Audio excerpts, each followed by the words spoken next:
I'm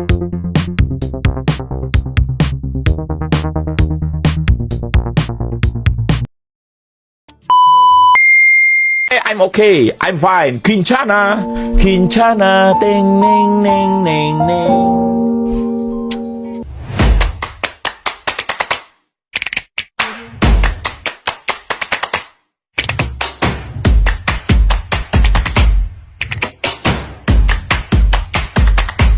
Halo besti-besti aku, jumpa lagi sama aku nih. Tapi aku kali ini gak sendirian ya. Di episode kali ini aku ditemenin sama teman-teman aku. Di sini ada Najwa, Aulia, Fatima. Tapi kok ada yang kelupaan ya? Kira-kira apa ya? Oh iya, aku belum perkenalan nih. Kenalin, nama aku Ika Sylvia Maharani ya guys. Salam kenal semuanya. Oke guys, kali ini aku bakal ngajak kalian ngintip sesuatu yang jarang banget dibahas nih. Kira-kira apa ya? Yuk kita simak video berikut ini. Sebelum masuk ke topik pembicaraan, aku ingin bertanya nih. Pernahkah kalian berpikir, mengapa jarang sekali ada orang yang suka membaca buku? Padahal jika kita lihat data terbaru, angka buta huruf di Indonesia sudah banyak loh mengalami penurunan. Tetapi berdasarkan perbandingan, hanya ada 1 dari sekitar 1.000 orang. Mengapa bisa begitu? Dan bagaimana cara untuk mengatasinya? Yuk kita bahas. Sebenarnya banyak sekali faktor yang mengaruhi rendahnya literasi atau kemampuan dan membaca seseorang. Tetapi faktor utamanya adalah lingkungan, keluarga, dan sekolah yang tidak mendukung kebiasaan literasi. Lalu bagaimana cara mengatasinya? Sampai saat ini belum ada cara pastinya. Tetapi jika kita belajar dari negara lain, mereka berhasil meningkatkan angka literasi dengan cara memperkenalkan minat membaca sejak dini kepada para pelajarnya, serta memberikan mereka fasilitas buku yang memadai. Seandainya kita menerapkan politik tersebut di Indonesia, mungkin saja itu bisa membantu. Tetapi hingga saat ini belum ada peran dari pemerintah maupun tenaga pengajar untuk merealisasikannya. Karena dari buku, kita bisa dapat ide, inspirasi, bahkan solusi buat hal-hal kecil di hidup kita. Dan yang paling penting, literasi itu bukan cuma soal membaca, tapi juga memahami, menulis, dan berbagi. Jadi, jangan takut kelihatan kutu buku, karena justru dari situlah kreativitas lahir. Kalian pernah mikir nggak kalau sebenarnya hidup kita ini juga buku loh? Mengapa bisa begitu? Karena di kehidupan kita banyak sekali goresan luka dan coretan dalam hati kita yang tidak bisa diungkapkan. Tetapi terlepas dari itu semua, itu juga cerita kita kan? Ngomong-ngomong, seiring berkembangnya zaman, kenapa ya remaja-remaja sekarang itu sedikit sekali yang menerapkan sistem literasi? Dulu orang juga sok nyesel kenapa dulu teh rajin baca, tapi sekarang orang sadar kalau literasi bukanlah cuma soal untuk membaca buku, tetapi tentang soal ngerti kahuripan, tentang gimana cara menjadi manusia yang penuh. Orang Medan bilang, jangan malu belajar walaupun udah besar. Orang Sunda bilang, mulai bosen mimpi sanajan capek. Karena semua ilmu, impian, jeung tulisan bakal jadi jejakmu. Teu bakal hilang meski waktu terus berjalan. Jadi buat kalian semua, saya ingat ya, teruslah membaca, teruslah menulis, dan teruslah percaya pada diri kalian sendiri. Sebab mungkin di antara halaman yang kita buka hari ini, masih ada masa depan yang sedang menunggu. Jadi itu saja yang bisa kelompok kami sampaikan. Hatur nuhun, mau dijaga godong udah nonton dari kami anak sekolah biasa.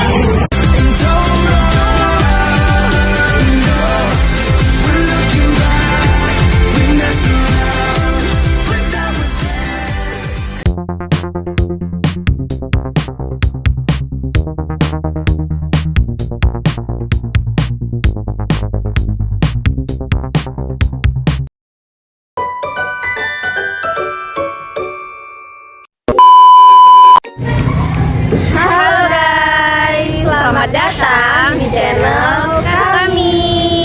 Jadi guys, kalian pasti tahu kan kalau tipe guru di setiap sekolah itu beda-beda. Nah, kali ini kita akan bahas tentang beberapa tipe-tipe guru yang ada di sekolah kita. Jadi, ayo kita mulai. Let's go! Pertama, guru BK. guru yang paling ditakutin. Beliau ini ya, kalau bicara itu santai gitu. Tapi sekalinya bicara, rasanya mental tuh ya kayak langsung hancur seketika. Dan saat dia masuk kelas, semua murid pada langsung kicip tuh dah. Bahkan murid yang nakal pun langsung kicip. Guru ini ya sebenarnya bisa diajak bercanda, tapi ini ya bercandanya malah kengeri iya. Tapi guru ini sudah pensiun, jadi ya udah. Kedua, guru olahraga. Nih guru ya, nyebelin banget tahu. Kan saya cuma olahraga. Aku sama teman-teman kan udah ganti baju, udah niat nih mau olahraga. Seada sampai di lapangan. Lah, si guru malah nggak ada. Kalian tahu kemana? Malah ngopi. Kan kayak, ya begitulah. Dan mulai saat itu aku rada males gitu kalau olahraga. Tapi aku tetap masuk kak, walau aku males. Tapi ya gitu. Kalian tahu kan gimana perasaanku? Ketiga, guru IPS. Guru ini santai banget dan nyebelin juga sih. Saat jamnya kan dia ngajar ya. Seharusnya kan dia ngajarin murid-muridnya sampai jamnya habis. Kalau dia mah beda. Nih ya, kan dia datang terus ngasih tugas. Nah, dia nungguin sebentar, palingan cuman sekitar 5 menitan sih. Terus ngilang dia, kitanya mah ditinggal. Pernah juga dia ngasih tugas, terus dia minggat itu saja. Tapi dia kalau kasih nilai tuh gak pelit tahu. Yang penting tugasnya ngumpulin. Ya enak sih guru kayak gitu. Tapi tugasnya itu rasanya kayak ngelakuin satu buku. Terus kalau ujian kan gak ngerti sama materinya. Ya walaupun udah belajar sendiri sih, tapi tetap aja gak ngerti. Jadi, itulah beberapa tipe guru yang akan diingat sampai dewasa nanti. Terutama tipe guru yang pertama, soalnya paling nakutin. So, thanks for watching and see you later!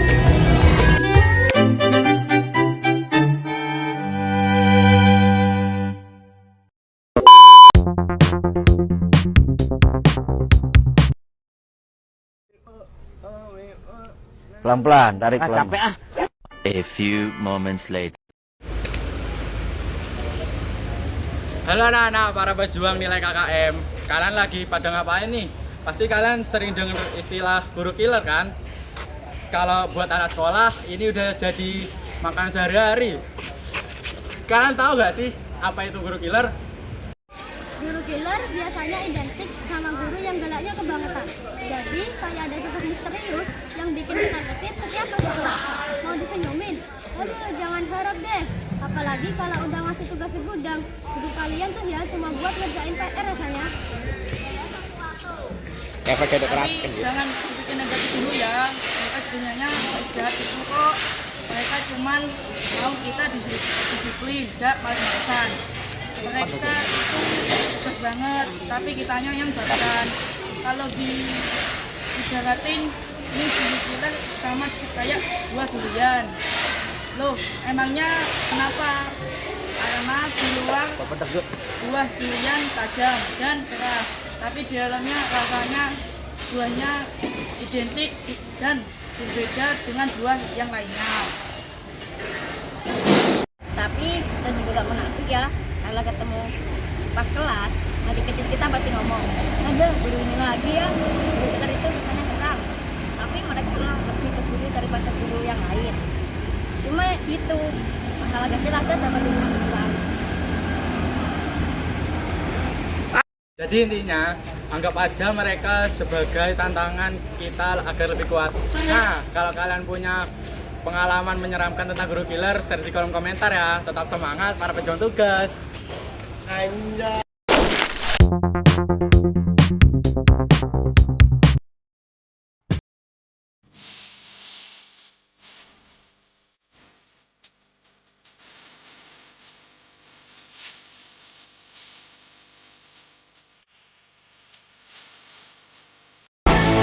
Kalau orang Inggris mengucapkan mengucapkan good morning. Kalau orang Korea mengucapkan annyeonghaseyo. Kalau orang Jepang mengucapkan konnichiwa. Sudah sepatutnya kita sebagai orang Islam mengucapkan Assalamualaikum warahmatullahi wabarakatuh. Halo teman-teman, selamat datang di channel kami. Hari ini kami akan membahas tentang Pokja. Sebelum mulai ke pembahasannya, kalian tahu nggak apa itu Pokja?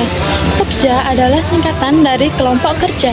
Di sekolah kami, Pokja itu sangat penting karena dengan adanya Pokja, siswa dan siswi bisa meningkatkan kesadaran terhadap lingkungan, membangun potensi, dan bisa menciptakan praktik ramah lingkungan.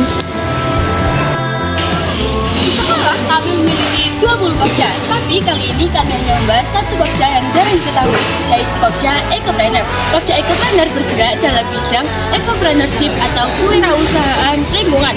Kenapa kewirausahaan lingkungan? Karena selain untuk keuntungan finansial, ecopreneurship juga berdampak positif bagi lingkungan.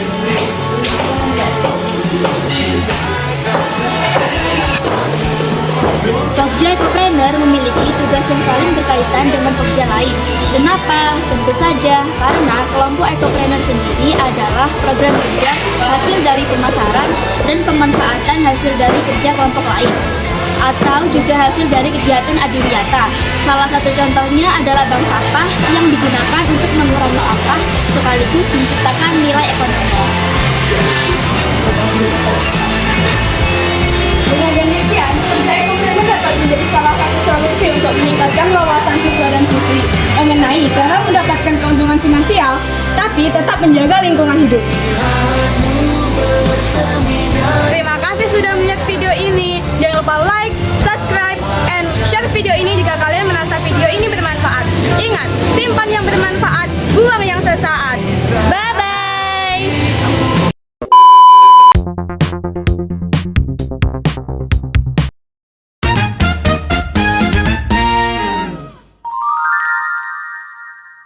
Hey yo, selamat datang di vlog kita hari ini. Saya Dava, Saya Benny. Saya Ulia. Saya Vira. dan di kesempatan yang kali ini kita akan membahas mengenai sampah. Iya, sampah. Zaman sekarang masa belum mengerti jenis dan dampak sampah bagi lingkungan. Makanya di video ini kalian akan membahas lebih banyak mengenai sampah. Intinya videonya menarik deh, jangan sampai di skip ya. Penjelasannya akan diterangkan oleh teman-teman saya. Hai, saya Ulia. Sebelumnya, kalian sudah mengerti gak sih apa itu sampah? Sampah adalah sisa buangan dari kegiatan manusia ataupun alam yang dianggap sudah tidak berguna lagi, lalu dibuang ke lingkungan.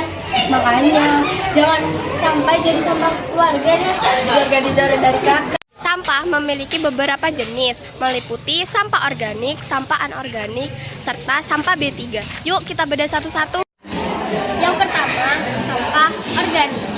Sampah ini berasal dari manusia atau makhluk hidup dan mudah untuk terurai secara alami. Contohnya seperti sisa makanan ataupun daun yang sudah kering. Yang kedua, sampah anorganik. Dibalikan dari sampah organik. Sampah jenis ini sulit untuk terurai secara alami. Contohnya seperti ini. Yang ketiga, ada sampah B3, yaitu bahan berbahaya dan beracun. Tidak perlu dijelaskan lagi, intinya sampah ini berbahaya dah. Contohnya seperti baterai ataupun pecahan. Sampah-sampah itu harus dibuang pada tempat yang tepat. Jika dibuang sembarangan, dapat membahayakan lingkungan kita. Ingin tahu bahayanya? Yuk geser ke teman saya. Halo, saya Vira. Jadi, sampah ini berbahaya karena berdampak negatif bagi lingkungan. Mulai dari mencemari lingkungan, menimbulkan banjir, menjadi sarang penyakit, bahkan bisa sampai merusak ekosistem loh.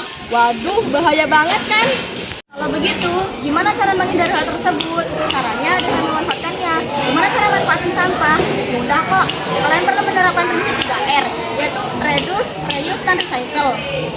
Contohnya, untuk sampah organik, kalian bisa mengolahnya menjadi kompos ataupun sebagai pakan ternak. Untuk sampah anorganik, kalian bisa mengolahnya menjadi produk baru, seperti mengubah botol plastik menjadi mobil mainan. Gimana? Sudah paham? Sampah memanglah tidak berguna, tetapi dengan merubahnya menjadi produk baru, sebenarnya sampah tidak seperti itu kok. Semoga dengan adanya vlog ini kita bisa sadar betapa pentingnya menjaga alam kita yang indah ini. Karena setiap tindakan kecil untuk lingkungan berdampak besar bagi kehidupan. Oke, saya Benny. mewakili teman-teman saya untuk menutup vlog ini. Gitu aja, and bye-bye.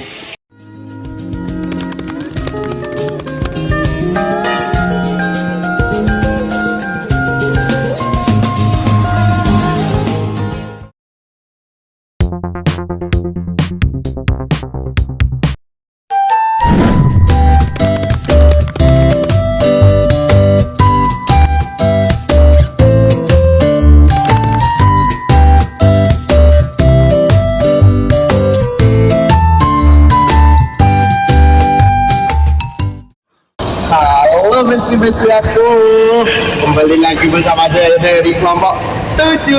Kali ini saya mau ngajak kalian buat explore tempat yang aman dan indah di sekolahku. Penasaran?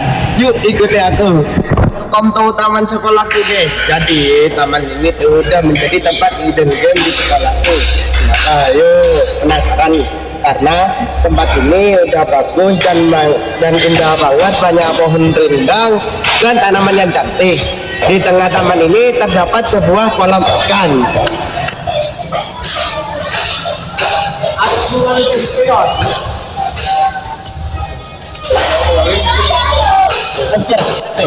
Banyak tanaman yang cantik-cantik dan indah yang membuat suasana taman ini menjadi segar dan nyaman.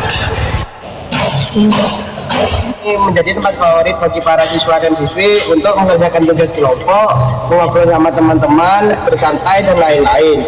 Pokoknya taman ini nyaman banget buat semua kegiatan. Nah, di sana ada para siswa, yuk kita tanyain.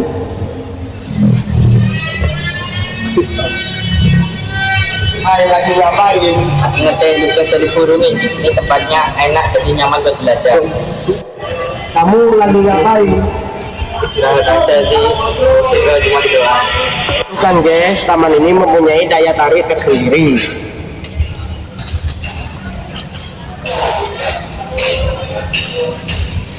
Jadi guys, itulah gambaran sedikit tentang indahnya taman sekolahku. Sampai sini dulu ya vlog kita. Bye.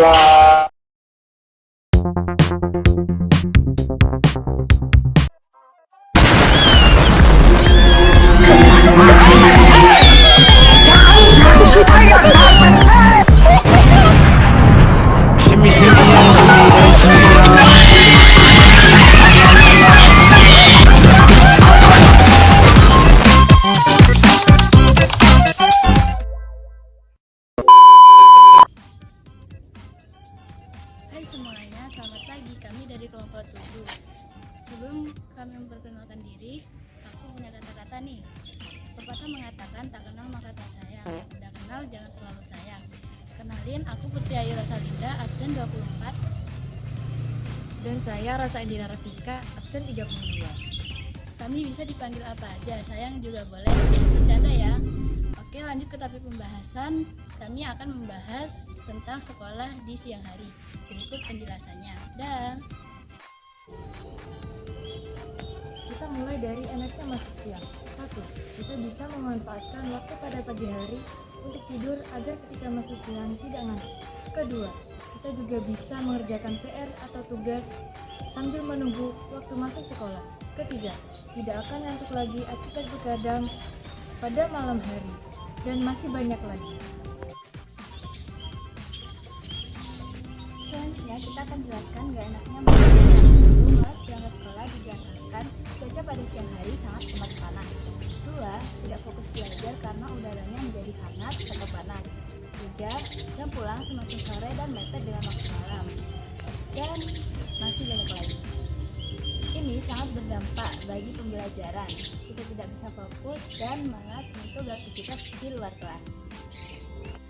Itulah penjelasan singkatnya enak dan gak enak masuk pada siang hari. Meskipun rasanya tidak nyaman, tetapi kita harus tetap semangat. Demi masa depan yang cerah, kita harus menerima keadaan sesulit apapun itu. Sekian dari kami, maaf jika ada kesalahan kata maupun ucapan. Aku Ocha, Aku Rasa. dan semuanya.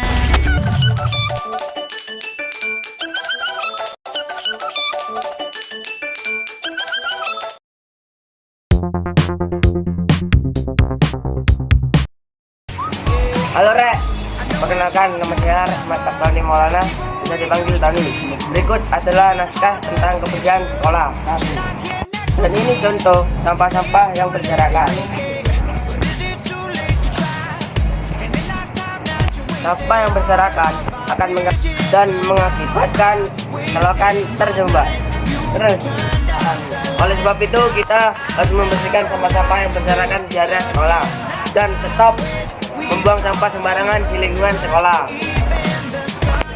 Dan ini contoh-contoh tempat yang sering dijaga dan dibersihkan di semuanya. Itu pentingnya kita harus menjaga lingkungan sekolah agar bersih dan tetap nyaman. Teman-teman, terima kasih sudah menonton video vlog dari kami. Maaf jika kurang memuaskan. Sampai jumpa di video vlog selanjutnya.